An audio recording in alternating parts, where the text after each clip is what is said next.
40 కిలోలు కాంట.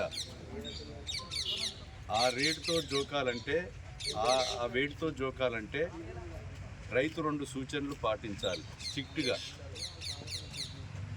మనము స్టూల్ వేసుకొని చాటతోని తూర్పాల బట్టి తెచ్చి 2 రోజులు ఎండబోసి ఎండ దంచి కొడుతుంది. 2-3 సార్లు నేర్పు అటు ఇటు దుంతే మ్యాచర్ 17 వచ్చే విధంగా ఈ 2 సూచనలు కనుక రైతులు పాటిస్తే ఈ వేడితో జోకి కాంట పెట్టిన తర్వాత ట్రక్ షీటు ఏ పిఎస్సిఎస్ఓ మ్యాక్సో ఓడిఎస్ఎంఎస్ఓ ఏది నడుపుతున్నారో వాళ్ళ ట్రక్ షీట్ ఒక రిసీట్ ఇస్తారు. ఆ రిసీట్ తీసుకొని రైతు ఇంట్లో పడుకోవచ్చు.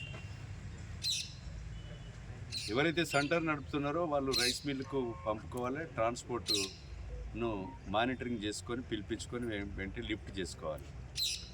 మేము ఈ కాంటాల ముందు జిల్లా కలెక్టర్ గారితో DM civil supply, DSO, DCO, market సెక్రటరీలతో మేము సమావేశం పెట్టి ఇక్కడ ట్రాన్స్పోర్ట్ కాంట్రాక్టులతోని రైస్ మిల్లర్స్ యాజమాన్యంతో అదేవిధంగా జిల్లా అధికారులతో మాట్లాడి ఈ విషయాలన్నీ కూడా చెప్పడం జరిగింది.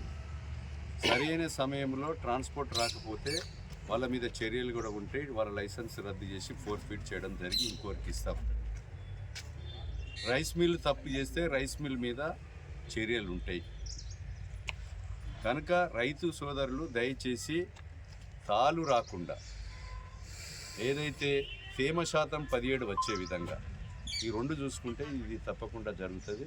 దీన్ని గమనించవలసిందిగా కోరుతూ ఈ యొక్క రైతుల ప్రభుత్వం ఇది నేను చెప్పినటువంటి మాటలు గౌరవనీయులు రాష్ట్ర ముఖ్యమంత్రి గారు సివిల్ శాఖ మంత్రులు ఉత్తమ్ కుమార్ రెడ్డి చెప్పిన మాటలను మేము చెప్పాం. మేము జిల్లాలో కూడా రివ్యూ చేశాం. ఈ విషయాలన్నీ కూడా గమనించి రైస్ మిల్లర్సు, ట్రాన్స్పోర్ట్ యాజమాన్యం, అదేవిధంగా వడ్ల కొనుగోలు కేంద్రాలు నడిపేటువంటి వివిధ సంస్థలు ఇవి పాటించవలసిందిగా నేను విజ్ఞప్తి చేస్తూ ఉన్నాను.